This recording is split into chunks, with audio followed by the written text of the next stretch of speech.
दिनेश खारी जी, राजकुमार जी, दोनों का महाराज जी एक जैसा प्रश्न है। महाराज जी आप कह रहे हैं कि कभी कभी मेरा मन नाम जप करते समय इधर उधर भटकता है और कभी कभी मुझे नाम जप करते हुए नींद आने लगती है, तो महाराज जी ऐसे में क्या करूं? दोनों बातों में सावधानी रखनी है। जब हमारा मन नाम को छोड़ करके जहां जाए वहां वहां से हटाकर नाम में लगाना है। ये सबका प्रश्न है, लगभग ये सबका प्रश्न है कि मेरा मन जब भजन में हम बैठते हैं तो भागता है। ये अर्जुन जी से लेकर बड़े बड़े साधकों का प्रश्न है। तो जहां जहां मन संसार में जाए वहां वहां से हटा करके हम नाम में लगाएं, या जहां जहां संसार में जाए वहां वहां हम भगवान को देखने की चेष्टा करें। इस वस्तु के रूप में भगवान, इस व्यक्ति के रूप में भगवान, इस स्थान के रूप में भगवान, क्योंकि भगवान के सिवा कोई नहीं है। इससे हमारा मन शांत होने लगेगा। जहां जहां जाए वहां से हटा के नाम में लगाना, या जहां जहां जाए वहां भगवान को देखना। और तीसरी बात, अगर हम कुछ नहीं कर पा रहे हैं तो नाम पर ध्यान दें। हमारे मन से सब कूड़ा करकट निकल रहा है। जो गंदी बातें हमारे मन में भरी थी वो सब डिलीट हो रही हैं नाम जप के द्वारा। ऐसी भावना करें तो मन निर्मल होकर, ये 3 साधन बताए, इससे मन आपका एकाग्र होने लगेगा। रही नींद की बात, तो भोजन पर ध्यान दीजिए। भोजन सात्विक होना चाहिए। प्याज, लहसुन, मांस, मदिरा, अभक्ष्य भोजन, ये सब अगर त्याग कर दोगे तो शतोगुणी भोजन और 6 घंटे की निद्रा।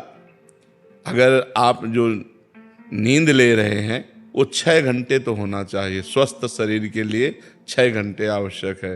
तो अगर आप 10 बजे रात के सो जाएं तो 11, 12, 1, 2, 3, 4 बजे आपकी आँख खुल जानी चाहिए और फिर नींद नहीं आना चाहिए। अगर नींद आती है तो खड़े होकर भजन करना चाहिए, टहलने लगना चाहिए, ठंडा पानी रख ले मुख में, ऐसे डाल लेना चाहिए। नींद भजन में नहीं आनी चाहिए। नींद को नींद के समय में अच्छे से दे दो, 6 घंटा सोने के लिए दे दो, और इसके बाद फिर उससे लड़ाई लड़ो। फिर उसको मतलब आलस्य प्रमाद में समय नष्ट नहीं होना चाहिए। जैसे हमें बैठे नींद आ रही तो हम खड़े हो गए, खड़े भी हमें परेशानी हुई तो हम टहल रहे हैं, पानी मुंह में डाल रहे हैं, मुंह में पानी डाल के मुंह पोंछ करके फिर हम भजन में बैठते। लड़ाई लड़नी पड़ेगी तब नींद पर विजय प्राप्त होती है। तो दोनों साधनों को देखे। मन जो बार बार भागे तो इन साधनों को, और जब नींद आवे तो ऐसे। पर भोजन का सुधार कर ले। तमोगुणी भोजन पाने से फिर भजन में नींद आएगी। बासी नहीं पाना, बहुत लाल मिर्च नहीं पाना, बहुत तेल के नहीं पदार्थ पाने, और ये अभक्ष्य पदार्थ जो त्याज्य हैं उनको नहीं पाना। इससे सतोगुण बढ़ेगा। सतोगुण से नींद नहीं आएगी। नींद आती है तमोगुण से। निद्रा आलस्य प्रमादोत्तम तत्तामस मुदाहरतम। तमोगुण से ही नींद, आलस्य और प्रमाद की उत्पत्ति होती है। वही हमें परेशान करता है। तो सतोगुणी भोजन पावें और थोड़ा भोजन पावें। अब दबा के यहाँ तक भोजन पाया तो फिर तमोगुण तो हो ही जाएगा। अगर हमारा 8 रोटी से काम चलता है तो हम 5 रोटी में लावें धीरे धीरे। वैसे 24 घंटे में शोध किया गया तो 400 ग्राम अन्न से भरपूर स्वस्थ जीवन चल सकता है। पर अपने देखो किलो 2 किलो तो एक बार में हो जाता है। सब्जी दाल और सब मिला के खान पान। अब पानी चाहिए। जैसे हम 1 किलो अन्न पाए तो हमें 2 किलो पानी चाहिए। उसमें डबल पानी तो हमें चाहिए ना। और फिर वायु के लिए जगह चाहिए पेट में थे। अब पेट में दबा के अन्न ही भर लिया, फिर पानी तो ऊपर सांस फूल रही है और भजन में मन नहीं लगेगा। प्रमाद स्थिति। अल्पाहार, थोड़ा भोजन पाए, अच्छे से जल जितनी आवश्यकता है 3-4 लीटर 24 घंटे में तो जल चाहिए ही, और वायु के लिए जगह खाली रहनी चाहिए। तो साधक साधना कर सकता है। नहीं तो अब होड़ लगा कर भोजन पाने वाले हैं कि हम तो भी भजन नहीं होगा। जिसका भोजन नीरस उसका भजन सरस, और जिसका भोजन सरस उसका भजन नीरस। पक्की बात समझ लो। भोजन में बेस्वाद पाना चाहिए। दाल रोटी सब्जी उसमें कोई स्वाद, लेकिन स्वाद नाम में लेना चाहिए। राधा राधा राधा, तब स्वाद आएगा। अब अभी तो भोजन और भोग यही 2 पिंड नहीं छोड़ रहे। रसेंद्री और जनेंद्री के भोग यही पिंड नहीं छोड़ रहे। तो खूब नाम बढ़ाओ आगे, धीरे धीरे ठीक हो जाएगा। अनिल जी गुरुग्राम से। महाराज जी आपके चरणों में कोटि कोटि प्रणाम। महाराज जी कृपया बताएं कि भक्ति को बढ़ाने के लिए कितना इंसान का सामर्थ्य है और कितना प्रभु कृपा का योगदान है। जितनी श्वासें हैं और जितना हमारा प्रयास भगवान ने हमें प्रयत्न दिया है कि हम कर सकते हैं, वो भगवान जानते हैं और आप जानते हैं। भगवान ने आपको दिया है इसलिए वो जानते हैं, आप में जितना है वो आप जानते हैं। क्या नाम जपने के लिए किसी ताकत की जरूरत है? तो बस अगर हर समय हमारा नाम स्मरण चल रहा है तो नारद जी ने भक्ति सूत्र में बताया, तदर्पिता अखिला चारिता तद्स्मरणेन परम व्याकुलते थे। ये भक्ति का लक्षण बताया। नवधा भक्ति तो है, लेकिन उस भक्ति में विशेषता क्या है? बोले तदर्पिता अखिलाचारिता। जितने आचरण हैं, जितने कर्म हैं, वो सब भगवान की प्रियता के लिए और भगवान को समर्पण करने के लिए। ये नहीं कहा कि ये कर्म नहीं, जितने तद अर्पिता अखिला, जितने भी कर्म हैं वो अब आपकी प्रियता के लिए कर्म नहीं होने चाहिए, वो भगवान की प्रियता के लिए कर्म होने चाहिए। अपनी प्रियता छोड़कर इष्ट की प्रियता के लिए जो कर्म किए जाते हैं वो भक्ति है। जो अपने लिए किए जाते हैं वो शुभ अशुभ कर्म हो जाते हैं। तद विस्मरणेन परम व्याकुलते, ये बहुत पॉइंट की बात है। भगवान का स्मरण छूटने पर परम व्याकुलता पैदा हो जाए। अब इसमें कौन से फावड़ा तो चलाना नहीं, राधा वल्लभ राधा वल्लभ राधा वल्लभ, राधा राधा राधा राधा, हर समय स्मरण करना है। और ये स्मरण हो रहा है, यही भगवान की कृपा है। हमारा प्रयत्न जितना जोर का होगा उतना ही कृपा का अनुभव होगा।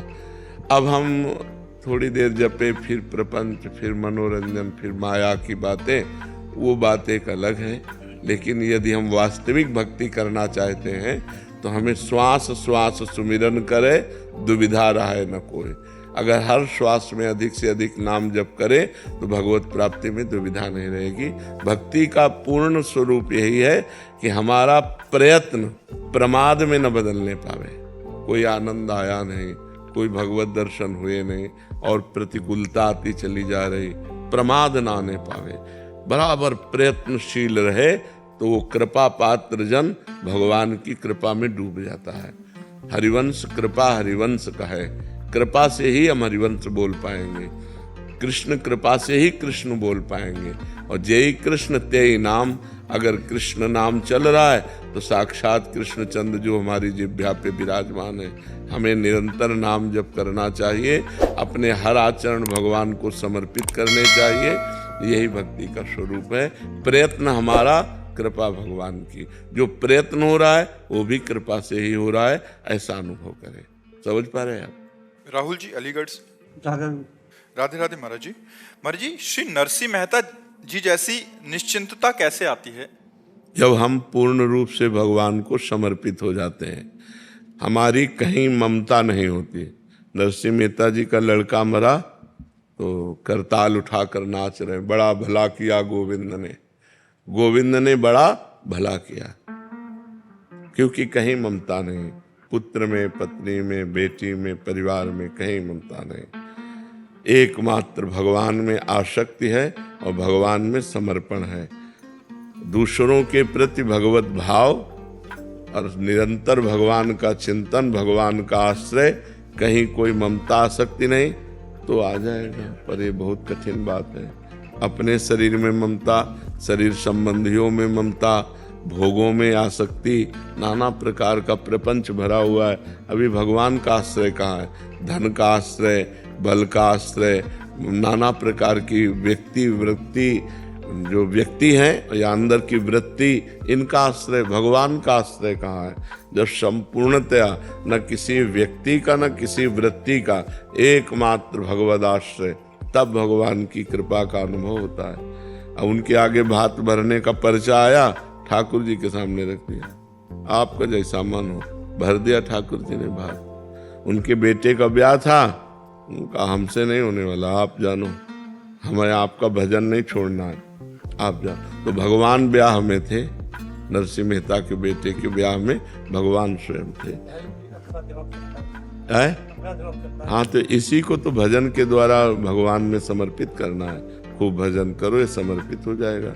जितना भजन करोगे उतना ही दिमाग समर्पित होगा भगवान में। और भजन हमने तो मांस छोड़ दिया है, पर हमारे माता पिता बोलते हैं कि बलि देनी पड़ेगी देवताओं पे, और जब मकान बनाते तो भी देते। नहीं नहीं, ये सब मूर्खता है बच्चा, ये सब मूर्खता है। नहीं दोगे तो अमंगल हो जाएगा आपका। हम जो तुम्हें बात कह रहे हैं, किसी भी पशु की बलि देने से अगर कहीं मंगल होता हो, हिंसा करने से, ये मूर्खता है, ये मूर्खता है। नाम जप करो, भगवान नाम कीर्तन करो और पशु पक्षियों की भी सेवा करो, तुम्हारा परम मंगल हो जाएगा। हमारा ज्ञान आप पूरी तरह। हाँ, बस आप हिम्मत रखते रहना, आप मत करना, आप बस अपने को बचा लो। देखो, पिता हिरण्यकश्यप था, लेकिन प्रहलाद जी का विरोध किया, भक्ति का विरोध किया, तो प्रहलाद जी ने दैत्यराज करके संबोधन किया, पिताश्री नहीं। तजो पिता प्रहलाद विभीषण बंधु भरत महातारी। ये बहुत पूर्व जन्म के किसी अशुभ संस्कार का फल मिलता है कि ऐसे माता पिता मिलते हैं जो आसुरी प्रवृत्ति के होते हैं। वहीं घर में रहो, लेकिन आपको असत कार्य नहीं करने, इतने कमजोर नहीं बनना, बिल्कुल नहीं बनना कि हाँ बिल्कुल। नाम जप करो, भगवान तुम्हें सामर्थ्य देंगे। नाम जप करो। कुमार सत्यम जी। राधे राधे। राधे राधे महाराज जी। महाराज जी, मैं एक भजन गायक हूँ महाराज जी। महाराज जी, मैं समाधान चाहता हूँ कि अगर विवाह की इच्छा ना हो तो विवाह करना चाहिए घर वालों के? नहीं करना चाहिए, नहीं करना चाहिए। यदि हमारी इच्छा नहीं है, तुम किसी दूसरे को अपने बंधन में बांध करके पीड़ा देना ठीक नहीं है, क्योंकि दूसरा तो आपको पति भाव से स्वीकार करेगा, तो वो अपनी इच्छा कुछ रखता है। अगर आप उसकी इच्छा पूर्ति नहीं करेंगे तो उसका तो जीवन बाधित हो गया ना। तो आपको है कि हमें आजीवन ब्रह्मचर्य रहना है, तो आप अपनी रुचि माता पिता से व्यक्त कर सकते हैं। किसी के जीवन में खुलवाड़ नहीं करना चाहिए कि हमें कोई दबाव करके किसी लड़की से ब्याह करा दे और हमारी रुचि है नहीं, हम उसको प्यार दे ना पाएं तो उसका जीवन व्यर्थ चला जाए। तो ऐसा नहीं करना चाहिए। अपने माता पिता की प्रियता के लिए किसी की प्रियता को नष्ट ना करें, किसी के जीवन को बर्बाद न करें, खुला अपना जीवन रखना चाहिए। सुनील कुमार गुप्ता जी। हरे कृष्णा महाराज जी। महाराज जी, अपने गुरु के प्रति श्रद्धा को कैसे बढ़ा सकते हैं अपन? जितना भजन करोगे उतना हृदय पवित्र होगा, उतना ही गुरुदेव से प्रेम होगा। भजन से प्रेम होता है। गुरुदेव कोई सांसारिक व्यक्ति नहीं है कि किसी सांसारिक संबंध में जैसे अपनापन होता है वैसा अपनापन गुरुदेव से हो नहीं। भजन करने से गुरु साक्षात परब्रह्म तस्मै श्री गुरुवे नमः, गुरु परब्रह्म है, ये भाव आने लगेगा। जितना गुरु प्रदत्त नाम जप करोगे, गुरु मंत्र जप करोगे, उतने गुरु से प्रेम होगा। जितना पवित्र आचरण करोगे उतने गुरु से प्रेम होगा। जितना संत वैष्णव से निरपराध रहोगे उतने गुरु से प्रेम होगा। कहीं भी अपराध किया जाए वो गुरु के पास जाता है। जब हम किसी वैष्णव संत का अपराध करेंगे तो हमारा गुरु से संबंध खट्टा होने लगेगा। अगर हम वैष्णव संतों की पूजन करेंगे, भावना करेंगे, खूब नाम जप करेंगे, तो हमारा गुरुदेव भगवान से प्रीति होने लगेगी, क्योंकि सबके हृदय में गुरुदेव भगवान विराजमान है। अखंड मंडलाकारम व्याप्तमेन चराचरम तत्पदम दर्शितमेन तस्मै श्री गुरुवे नमः। सब में गुरुदेव विराजमान है। किसी का अपराध न बने, खूब नाम जप करो, पवित्र आचरण, तो गुरुदेव से प्रीति हो जाएगी, गुरुदेव से प्रेम हो। गुरुदेव से प्रीति हुई तो भगवान से प्रीति हो गई। गुरु और भगवान दो थोड़ी है। गुरु गोविंद न भेद कराए। ऋषभ त्यागी जी। राधे राधे। राधे राधे महाराज जी। महाराज जी, क्या नाम जप ही पूरी पूजा है? संपूर्ण आराधना नाम जप की है। निरंतर नाम जप हो। कलयुग केवल नाम आधारा, सुमिर सुमिर नर उतरे पारा। और कोई पूजा बने न बने, कल के सत्संग में था first last and latest discovery. भाई जी हनुमान प्रसाद पोद्दार जी कह रहे, first last and latest discovery. मेरी पहली, अंतिम और वर्तमान की खोज है कि एकमात्र केवल नाम का आश्रय ले ले, उसे निश्चित भगवत प्राप्ति हो जाएगी, निश्चित भगवत प्राप्ति हो जाएगी। और गोस्वामी तुलसीदास जी भी कह रहे हैं, भरोसो जाहि दूसरो सो करो।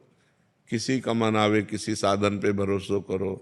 मेरे तो राम नाम दो आखर, राम ये दो अक्षर मेरे माई बाप है, मेरा सब कुछ है, इसी से सब कुछ प्राप्त हुआ है।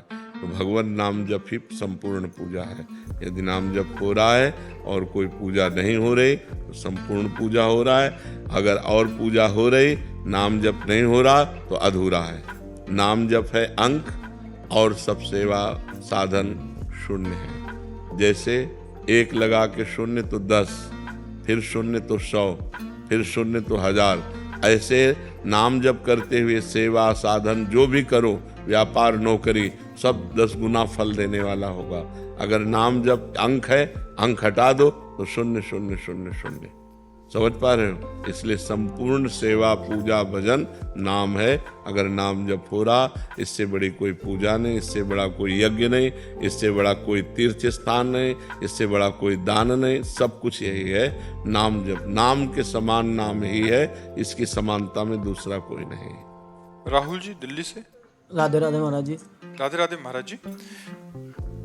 महाराज जी आप लिख रहे हैं कि ये सबका सामान्य प्रश्न भी है कि दुख की पीड़ा से बाहर नहीं आया जाता। महाराज इसका क्या कारण होता है कि जैसे वो बहुत समय लग जाता है वापिस आने में? महाराज जी विवेक की कमी और मन का मलिन होना।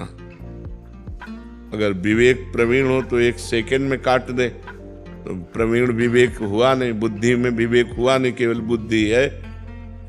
और मन जो है वो मलिन है, तो किसी भी नेगेटिव भाव को, विपत्ति को, तिरस्कार को, अपमान को पकड़ करके अगर बहुत मलिन है तो महीनों परेशान रहता है, दिनों परेशान रहता है। साधक है 5 मिनट में काट दिया, और प्रवीण तो 1 मिनट में काट दिया, और प्रवीण तो स्वीकार ही नहीं किया, मस्त एकदम। तो ये विवेक सत्संग से होता है। बिन सत्संग विवेक न होई, और राम कृपा बिन सुलभ न। बिना भगवान की कृपा के सत्संग नहीं मिलता, और बिना सत्संग के विवेक नहीं होता।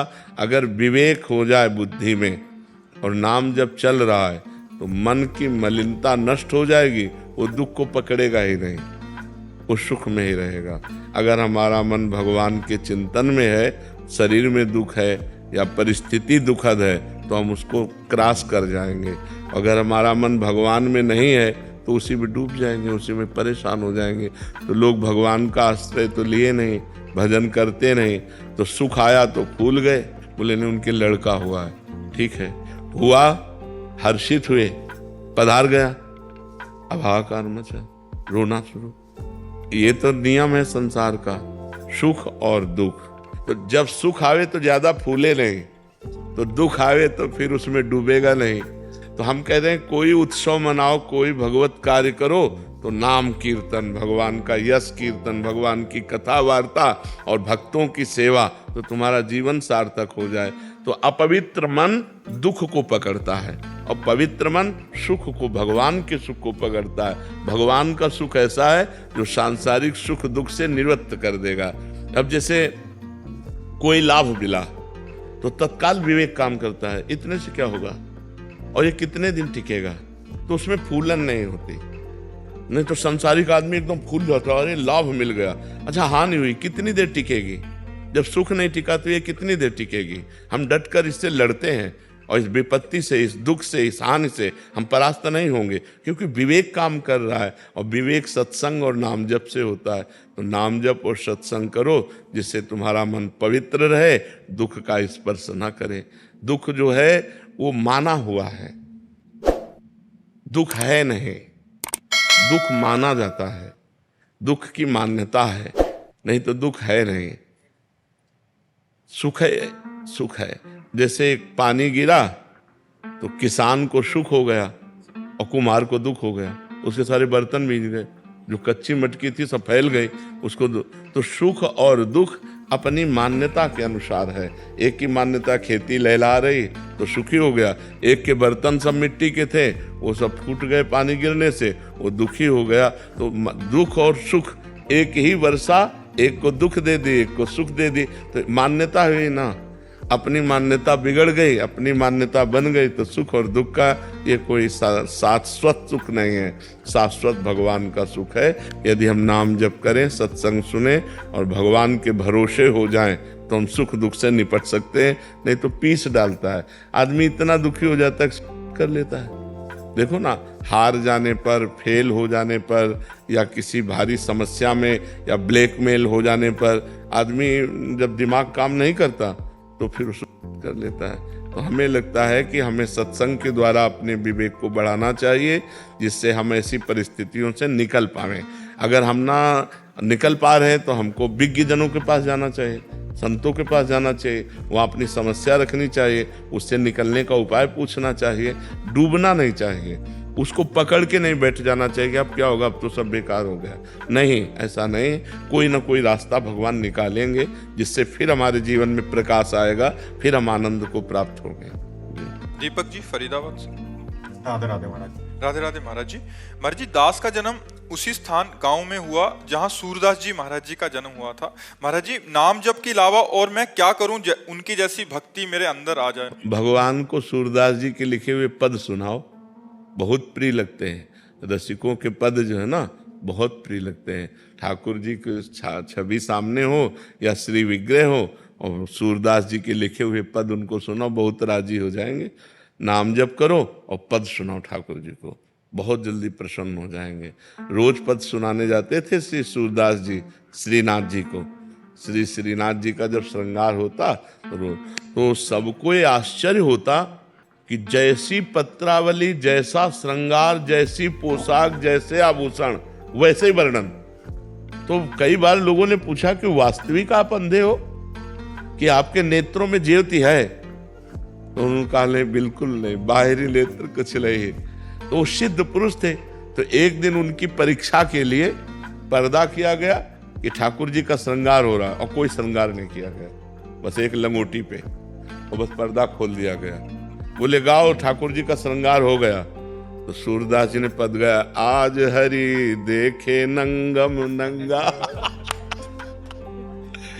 सब लोग आश्चर्यचकित हो गए कि आज कोई पोशाक नहीं पहनाई गई, तो आज नया पद रचा, आज हरि देखे नंगम नंगा। तो ऐसे दिव्य महापुरुष हैं कि उनके पदों को सुनकर भगवान प्रसन्न होते हैं। तो आप उनको पदों को, लालजू को सुनाया करो और खूब नाम जप किया करो। जतिन जी न्यू दिल्ली से। श्री हरिवंश। श्री हरिवंश महाराज जी, आपके प्रश्न का भाव है कि आपने आपके श्रीमुख से सुना था कि अगर आपके हृदय में प्रभु की याद आ रही है या एक बूंद भी आंसू आ रहे हैं तो प्रभु ने आपको याद किया है, वो आपके लिए ऐसे आंसू बहा रहे हैं, तब जाके आपको ऐसा भाव भी आया। तो महाराज जी इसका क्या? इसका भाव हमें कहने का ये था कि जैसे हम कृष्ण बोले तो कृष्ण कृपा से ही कृष्ण बोले, जो कृष्ण नाम है वही कृष्ण है। तो हमारी जिह्वा में यदि कृष्ण आया तो श्री कृष्ण हम पर कृपा किए हैं, तब कृष्ण नाम आया है। अगर हमें प्रभु के प्रति रोना आ रहा है तो प्रभु हमें प्यार कर रहे हैं, इसलिए रोना आ रहा है। अगर हम प्रभु के लिए व्याकुल हैं तो प्रभु हमसे मिलने के लिए व्याकुल हैं। हम प्रभु के मार्ग में चल रहे हैं तो प्रभु हमें चला रहे हैं, इसलिए हम चल पा रहे हैं। तो सर्वस्व कृपा ही है, सर्वत्र कृपा ही है, सर्वस्व कृपा ही है। भक्त का सर्वस्व कृपा ही है। भगवान की कृपा से मार्ग में आना, भगवान की कृपा से नाम जप होना, भगवान की कृपा से संत जन मिलना, भगवान की कृपा से भगवत कथा वार्ता मिलना, भगवान की कृपा से ही भगवान के चिंतन में डूबना, ये सब कृपा से ही है। ये भाव कहने का है। श्रेय मिश्रा जी कानपुर से। श्री हरिवंश महाराज जी। महाराज जी, आप पूछना चाह रहे हैं कि अगर कोई भगवान का नाम लेके अपना मतलब करता है तो क्या उसको भगवत प्राप्ति होगी? नहीं, कदापि नहीं। जो कानून के विरुद्ध है वो दंडनीय अपराध है, तो उसे अपराध का भोग भोगना होगा। कहीं भी हमारे शास्त्र में या भारतीय कानून में आत्महत्या करने की स्वीकृति नहीं है, स्वीकृति नहीं। अगर आप आत्महत्या करते हुए, उपाय करते हुए पकड़े जाए तो आपको सजा होगी। आप नहीं कर सकते। ये हमारे भारतीय कानून में भी है और भागवतिक कानून में यदि आत्महत्या करते हैं तो आप भूत प्रेत की योनि को प्राप्त होंगे, आप दुर्गति को प्राप्त होंगे, ना आपकी सदगति होगी। ऐसा नहीं तो सब लोग नाम बोल करके दरिया में कूद जाएं, ऐसा नहीं है, ऐसा नहीं है। ऐसे दुर्गति को प्राप्त होगा और सदगति को प्राप्त नहीं होगा। जैसे कोई नाम ले करके पाप करे तो नरक को प्राप्त होगा और सदगति को प्राप्त नहीं होगा। ऐसे ही कि नाम से अंतिम समय में कल्याण हो जाता है तो उसकी दुर्गति हो जाएगी, वो प्रेत योनि को प्राप्त होगा, उसका बहुत अधापतन हो जाएगा। ऐसा कभी नहीं करना चाहिए। आत्महनन गति बहुत निंदनीय होती है। हाँ, वो आत्महत्या कभी उद्धार को प्राप्त नहीं होगा, कल्पों कल्पों भटकता रहेगा। इसलिए आत्म कभी किसी को नहीं करनी चाहिए। ये सबसे बड़ा अपराध है। हर समस्या का समाधान है, लेकिन हर समस्या का समाधान आत्मसाइड थोड़ी कि आप हत्या कर लो, ऐसा नहीं है। हत्या करोगे तो दुर्गति को प्राप्त हो जाओगे। क्यों? तुम्हारे दिमाग में विचार कैसे आया? अंतिम समय यदि भगवान का नाम स्मरण में आ जाए, अंतिम समय, आत्महत्या और अंतिम समय में बड़ा फर्क है। हमारा समय होता है अंतिम। जैसे अब हमारे प्राण निकलने वाले हैं, हमारे निकल राधा और प्राण निकल गए, अब आपको भगवत प्राप्ति हो जाएगी। लेकिन प्राण निकालना वो अंतिम समय नहीं है, वो आत्महत्या है, तो उसका फिर दंड मिलेगा ना आपको। आप अपराध कर रहे हैं। आपने बोला था कि वो जैसे वो किसी मतलब जलने वाले पदार्थ का है कि वो जलाएगी। हाँ। और आपने बोला था राधा नाम का वो तारना ही है। हाँ, तारना है तो कानून के विरुद्ध, कानून के विरुद्ध थोड़ी नहीं। जैसे जहर है ना, तो अगर उसे वैद्य शोध के दे तो दमा आदि बीमारियों के काम में आ जाता संख्या, और ऐसे खा लो तो मर जाओगे ना। तो उसका विरुद्ध प्रयोग थोड़ी करना चाहिए, उसका विरुद्ध प्रयोग नहीं, ये विरुद्ध प्रयोग होगा, इससे आपको दंड मिलेगा। आत्म करते समय कि हम भाई राधा बोलकर आत्म कर लेंगे, राधा बोल करके हम किसी, तो इससे आपका पतन हो जाएगा, आपकी दुर्गति हो जाएगी। स्वतः हमारे प्राण निकल लें, फिर राधा राधा बोल लें तो हमारा कल्याण हो जाएगा। ऐसे नहीं दुरुपयोग न करें। सद्वस्तु का दुरुपयोग नहीं करना चाहिए, ये कानून के विरुद्ध है। सविता जी, राधे राधे। महाराज जी, क्या किसी का प्रारब्ध इतना बलवान होता है कि पीढ़ी की पीढ़ी उसका फल मिले? नहीं, ऐसा नहीं होता। स्वयं को भोगना पड़ता है, पीढ़ी को नहीं।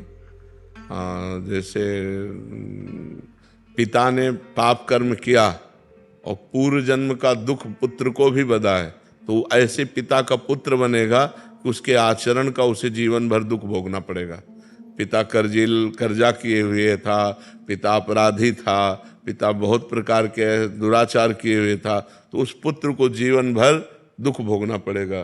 प्रॉपर्टी छिन जाएगी लोगों को कि समाज में कि उसी का तो लड़का है ना जिसने ऐसा किया था, तो जीवन भर उसको, तो ये कर्म संस्कार उस जीव के पूर्व से लगे हुए हैं, तो वो पुत्र बनता है आकर, वो पिता बनता है आकर। ऐसा पीढ़ी दर पीढ़ी, ऐसा नहीं कि पाप करे कोई और पीढ़ी दर पीढ़ी वो भोगता रहे। ऐसा हम तो सत्कर्म कर रहे हैं, बट मतलब अभी तक कष्ट ही कष्ट मिल रहे हैं। हाँ, तो आपने आज सत्कर्म किया, पीछे दुष्कर्म किए, तो उनको कौन भोगेगा?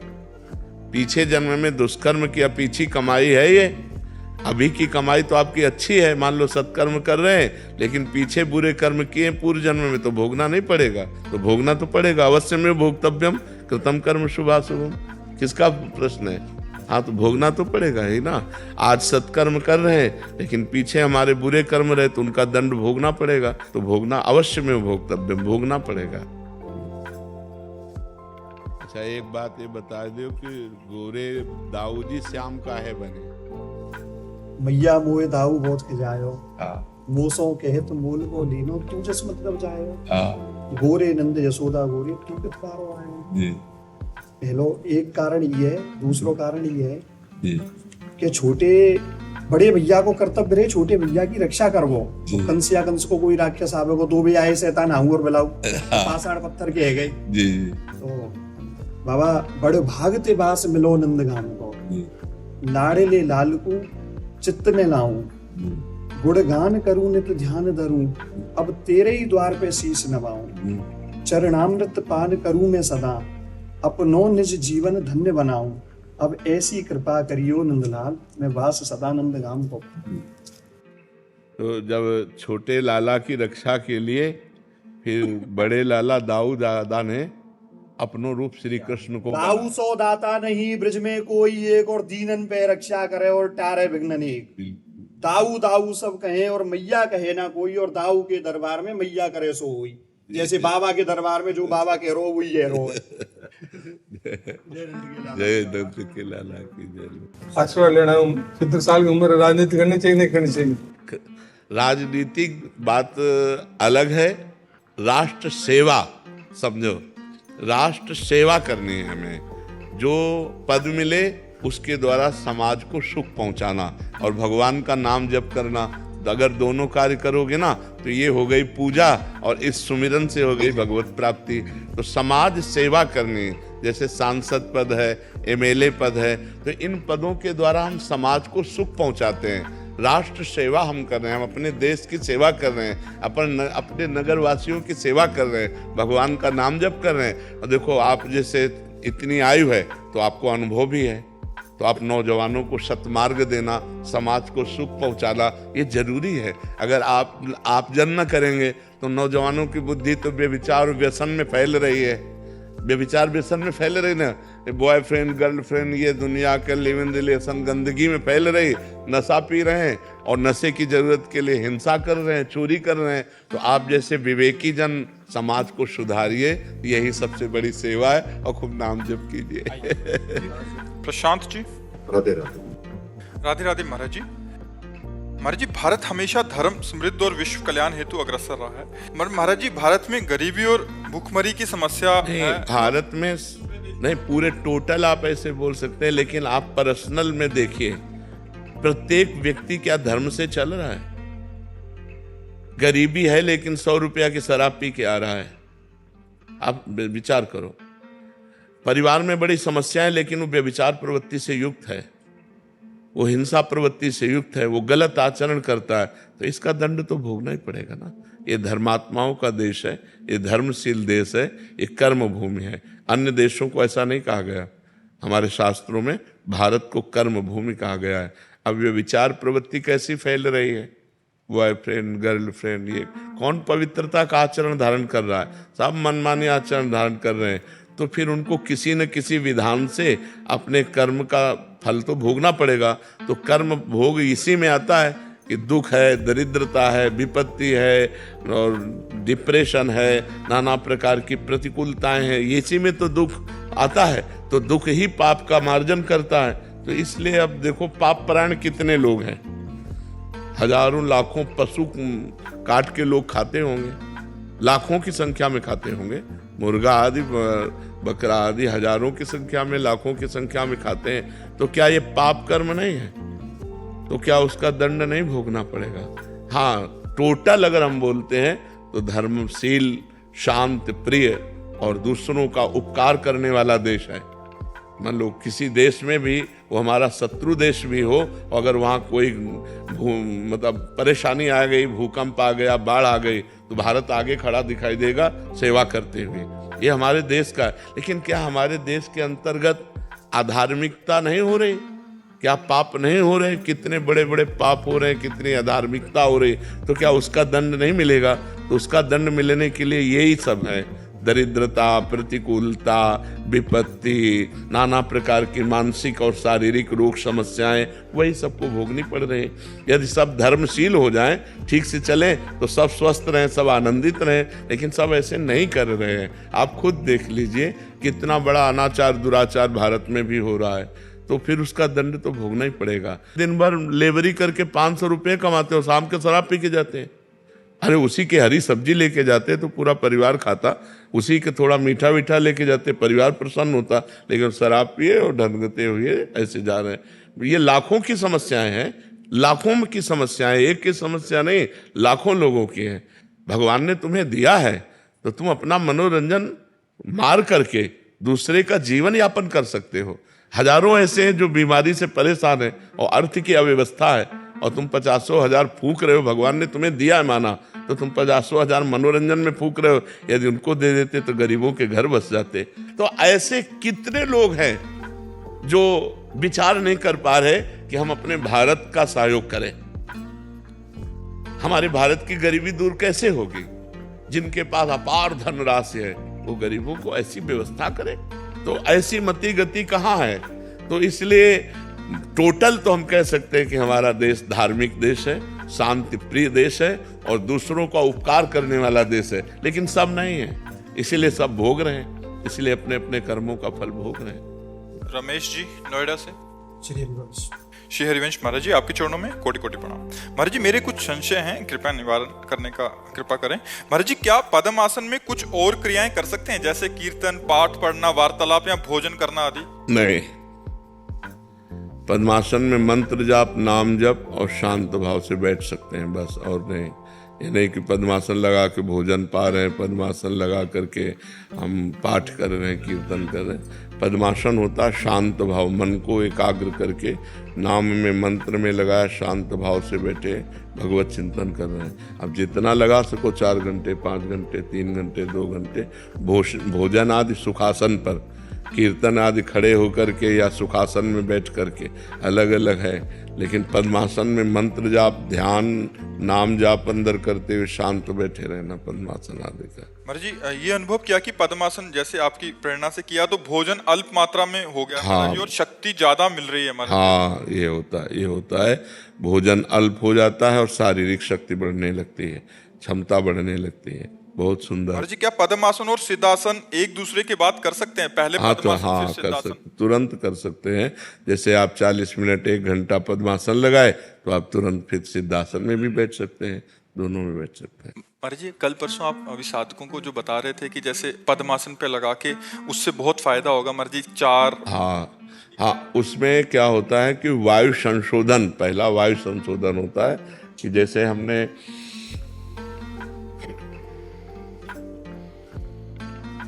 ये 2 बार हुआ, ऐसा 10 बार करे आसन में बैठ करके, ये वायु संशोधन हुआ। फिर अगर 4 बार प्राणवायु को नाम लेते हुए घसीटे और 4 चौको 16 बार बीच में रोके और 8 बार निकाले, इसे प्राणायाम की प्रथम पद्धति कहते हैं। इससे बहुत लाभ मिलेगा, शरीर स्वस्थ रहेगा और भजन में मन लगेगा। और महाराज जी, ये मतलब 10 बार एक साथ करना है महाराज जी? हाँ, 10 बार एक बार, पर अभ्यास करने के लिए 1-1, 2-2 से शुरू करें। गृहस्थ आश्रम में भी कर सकते हैं? आराम से कर सकते हैं, बहुत सरल है। मतलब 2 प्राणायाम कर ले, फिर 3 कर ले, फिर 4 कर ले, धीरे धीरे 10 की संख्या में पहुंचे। पर वो स्वास्थ्य लाभ क्या क्या मिलेगा इससे? इससे सबसे पहला लाभ होगा कि मन शांत होने लगेगा, शरीर निरोग होने लगेगा, प्राणवायु बलिष्ठ सूक्ष्म हो जाएगी और भजन में मन लगने लगेगा, ब्रह्मचर्य ठीक हो जाएगा। बहुत से लाभ ही लाभ है इसमें। हानि तब है जब इसके व्यतिक्रम कर दे। जैसे आपने प्राणायाम किया और 30-40 मिनट निकालना चाहिए, कुछ 1 बूंद पानी भी नहीं पीना चाहिए। यदि आपने पानी पी लिया तो बिगाड़ कर दे। उससे पहले पी सकते हैं? हाँ, उससे पहले आप पी सकते हैं। 50 ग्राम 100 ग्राम पानी पी सकते हैं और तुरंत प्राणायाम में बैठने के लिए 50 ग्राम 100 ग्राम पानी पीकर बैठ सकते हैं। प्राणायाम का समय क्या है महाराज जी? कभी भी आप कर सकते हो, प्रातः, मध्याह्न, सायं, कभी भी आप कर सकते हो। जब आपको टाइम मिले तब स्वच्छ वायु में आए, संध्या भी कर रहे, लेकिन जिनका प्राणवायु संशोधन कार्य हो तो दिन भर करते रहते हैं। योगी लोग तो दिन भर प्राणवायु का संशोधन करते हैं। तो संध्या काल में तो 1-2 प्राणायाम के लिए लिखा ही है कि प्राणायाम, हाँ, प्राणायाम करे, जरूर करे। माला कर सकते हैं पद्मासन? हाँ, पद्मासन, वही तो माला कर सकते हैं। प्राणवायु का संशोधन वैसे करना ही चाहिए, तभी शरीर स्वस्थ रहेगा और भजन में मन लगेगा। पर बस ये है कि थोड़ा नियम का पालन करे। अगर व्यभिचारी पुरुष है तो फिर कर ही नहीं सकता है, क्योंकि इसमें थोड़ा संयम चाहिए। बिना संयम नियम के प्राणायाम होता भी नहीं है ना। कभी कुछ करते में स्टार्टिंग में चक्कर से आ जाते हैं, चक्कर से आप वो ब्रह्मचर्य की कमी के कारण, तभी हमने कहा ना, व्यभिचारी पुरुष जैसे आपने गलत आचरण किए तो ये पवित्र थोड़ी हो सकते। एक संयम पूर्वक, पहले संयम है, फिर नियम है, फिर प्राणायाम, फिर प्रत्याहार, फिर ध्यान, फिर धारणा, फिर समाधि है। तो प्राणायाम थोड़ा कठिन कार्य है। पर परसों आप बता रहे थे कि योग्य गुरु के संरक्षण। हाँ, अब जैसे बताया ना, आप प्राणायाम करके तुरंत पानी पी लो तो आपकी प्राणवायु बिगाड़ देगा, कफ बढ़ा देगा, श्वास की हिचकी आने लगेगी, श्वास में परेशानी हो जाएगी। और अच्छा प्राणायाम करके जैसे तुरंत पानी पी लो तो दमा की बीमारी हो जाएगी। क्योंकि वायु को अब उसको 45 मिनट कम से कम टाइम दीजिए। प्राणायाम हुआ, अब 45 मिनट कुछ खाना पीना नहीं, अब वो पच जाएगी, फिर इसके बाद आप पा लीजिए। पर ये बहुत सावधानी की ज़रूरत है, क्योंकि अब सब कोई पद्मासन में नहीं बैठ सकता, सब कोई प्राणायाम नहीं कर सकता, तो थोड़ा व्यायाम करके और भगवान की आराधना में लगे, लेकिन लगे भगवत आराधना करे, बिना आराधना के नहीं, और दैन्यता रहे, नहीं तो अभिमान भी हो जाता है आराधना करने पर, साधना करने पर।